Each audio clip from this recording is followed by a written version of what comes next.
Kumusta kaibigan? Ang kwento nating itatampok ngayon ay ang napakaganda at isang classic movie na Waterworld.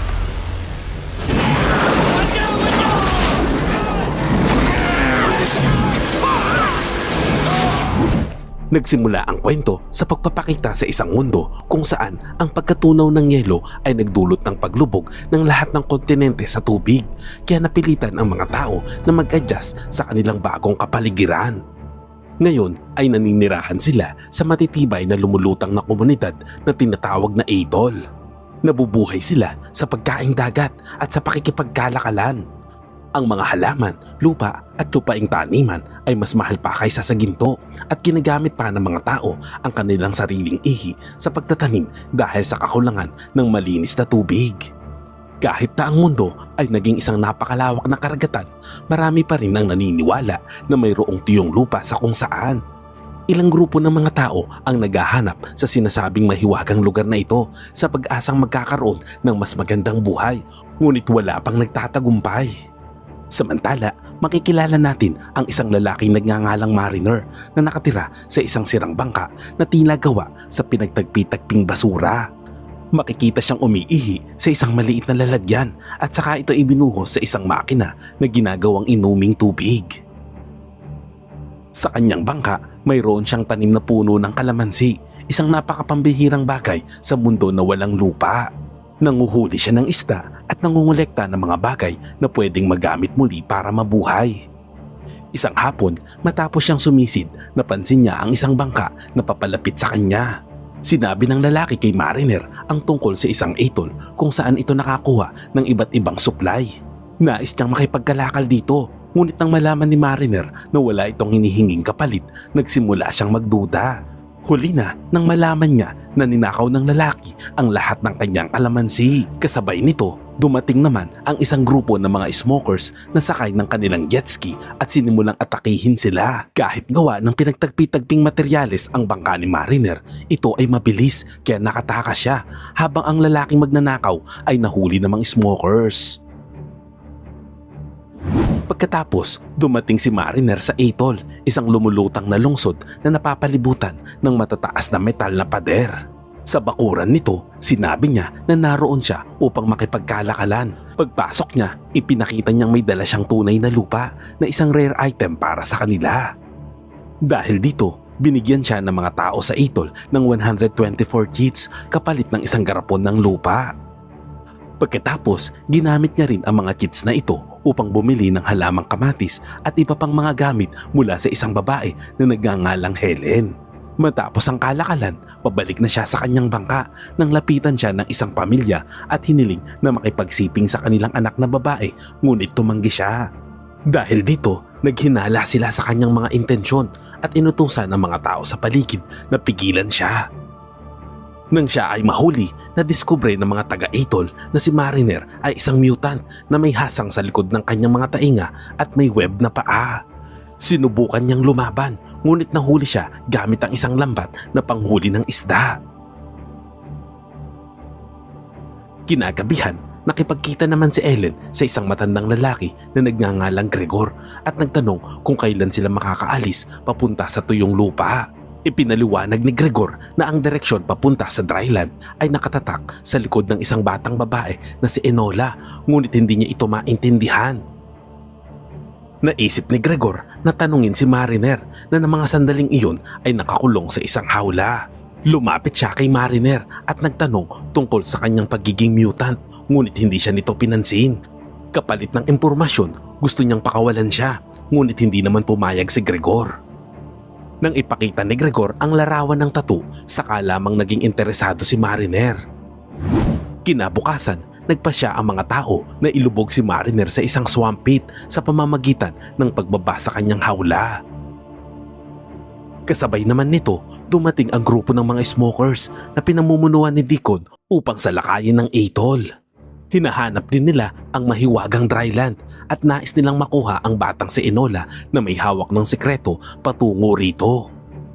Hindi nagtagal, pinalibutan ng mga smokers ang atoll at nagsimulang magpaputok gamit ang malalakas na machine gun na ikinamatay ng ilang residente.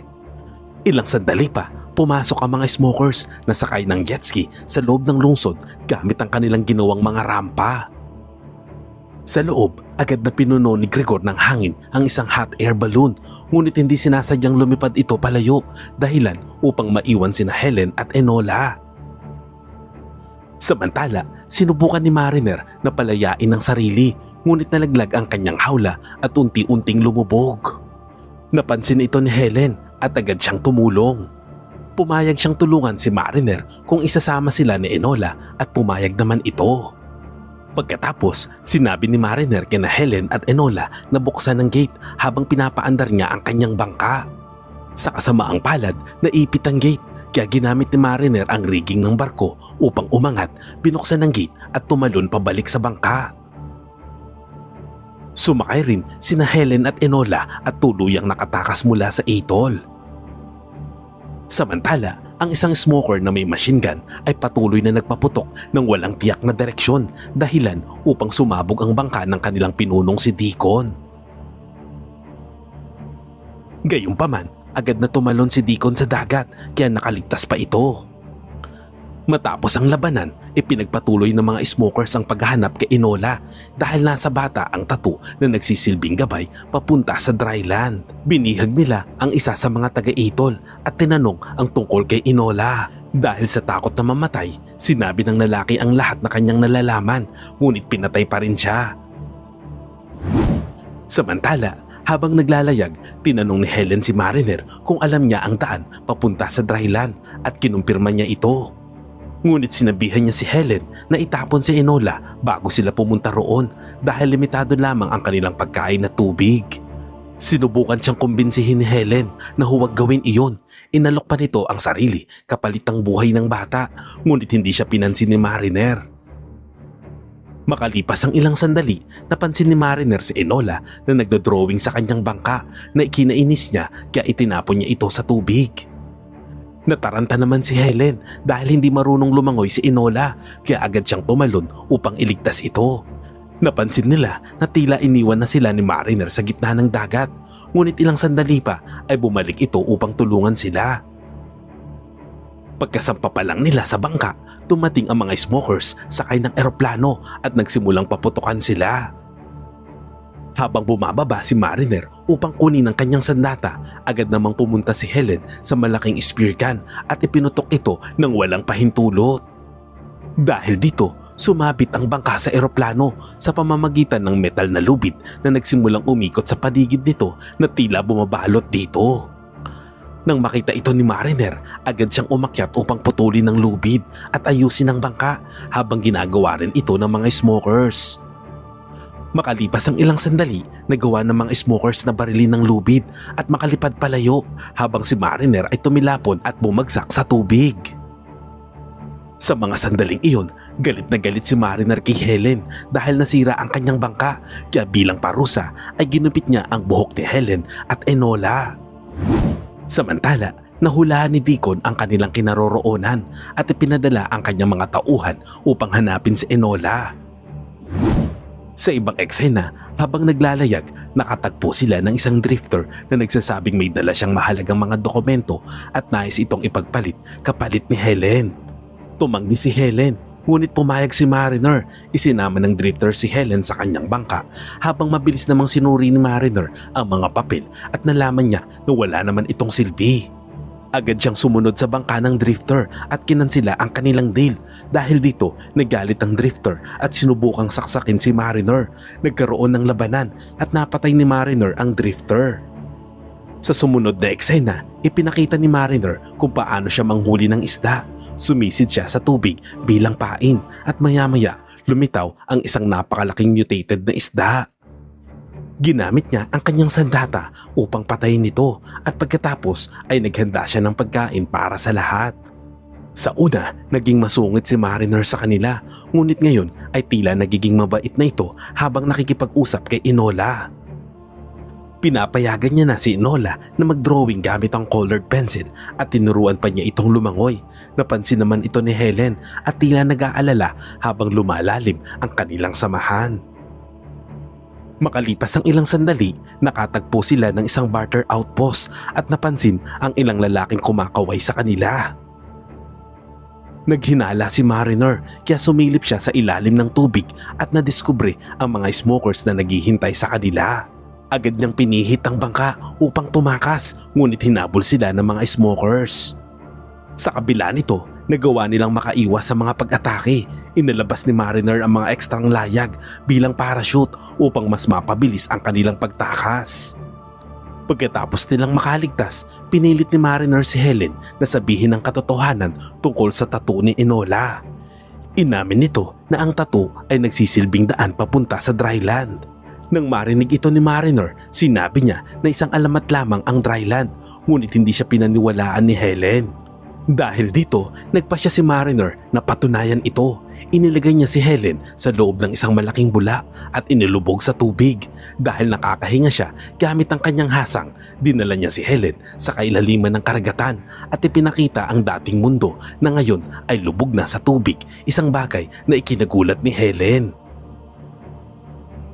Samantala, habang naghihintay si Enola sa bangka, mayroon siyang napansin sa tubig kaya agad siyang nagtago. Nang umahon si Mariner at Helen, natuklasan nila na napapaligiran na sila ng mga smokers. Pinilit sila ni Deacon na sabihin kung nasaan si Enola, ngunit nanatili silang tahimik. Pagkatapos, nagpaputok si Deacon sa hangin at kunwaring napatay sila. Dahil sa pag-aalala, lumabas naman si Enola sa kanyang pinagtataguan kaya agad siyang nahuli ng mga smokers. Inutos naman ni Deacon sa kanyang mga tauhan na patayin sina Mariner at Helen. Ngunit nakatakas ang dalawa sa pamamagitan ng pagsisid sa tubig. Sa ilalim ng dagat, tinulungan ni Mariner si Helen na makahinga hanggang sa umalis ang mga smokers. Makalipas ang ilang sandali, umahon sila at nadiskubre na wasak na ang kanilang bangka. Samantala, nagkunwaring mabait si Deacon kay Enola at tinanong ito tungkol sa tattoo sa kanyang likod, ngunit nanatili siyang tahimik. Inalok niya pa ito ng colored pencil at muling tinanong, ngunit hindi pa rin ito nagsalita.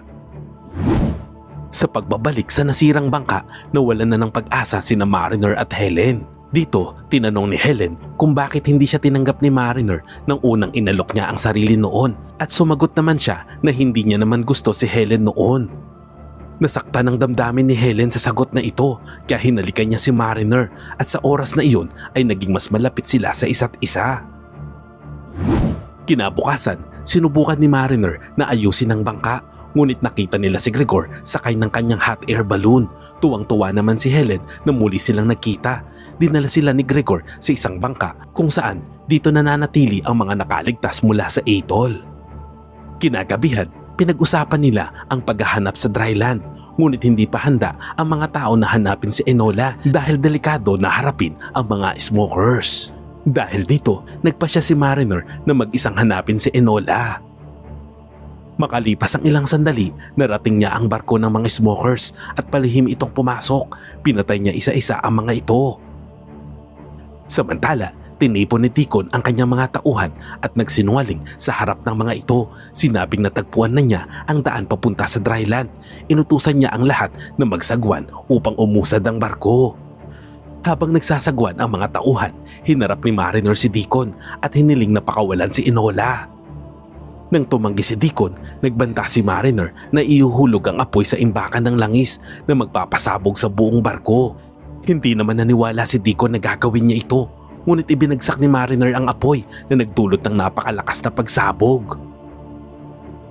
Agad na tumakas si Deacon kasama si Enola bago pa makarating si Mariner sa itaas.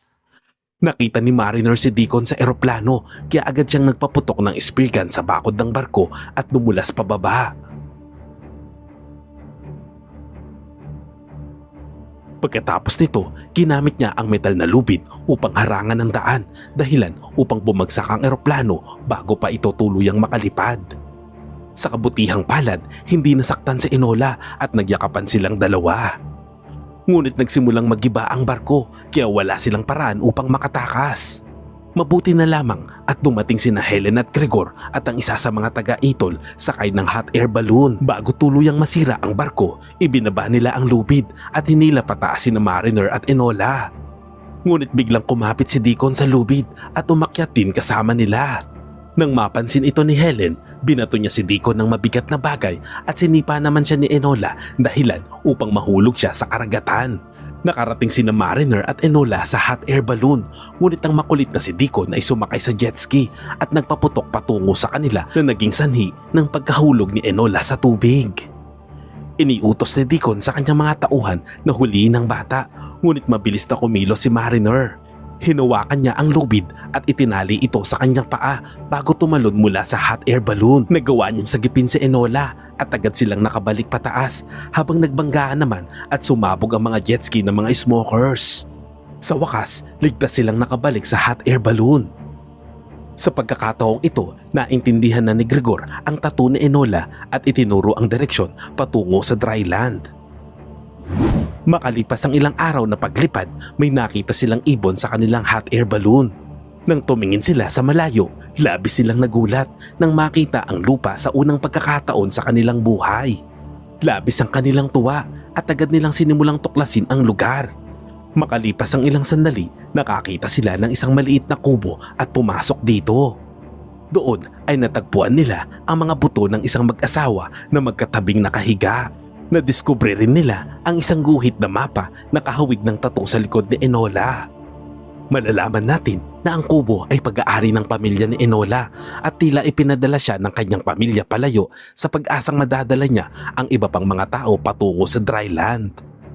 Samantala, naramdaman ni Mariner na hindi siya komportable sa lupa at pakiramdam niya ay mas nababagay siya sa dagat. Lumapit siya kay Enola at sinabi na aalis na siya na ikinalungkot naman ng bata. Ipinaliwanag niya na hindi siya para sa lupa kahit pa sinubukan siyang kumbinsihin ni Enola na makakapag-adjust din siya. Ngunit hindi naman nagbago ang kanyang desisyon. Nagpaalam siya kay Enola at Helen bago tuluyang umalis. Sa huling eksena, pinapanood ni na Helen at Enola si Mariner habang siya ay naglalayag palayo mula sa isang bangin. Ang moral lesson ng kwentong ito, mabuti pa si Mariner ay alam niya na hindi siya komportable sa lupa dahil mayroon siyang hasang. Hindi katulad ng mga buhaya sa Pilipinas ay ayaw nilang umalis sa kanilang pwesto. Aray ko! Salamat kaibigan at umabot ka sa punto ng video na ito. Anong masasabi mo sa ending ng kwento?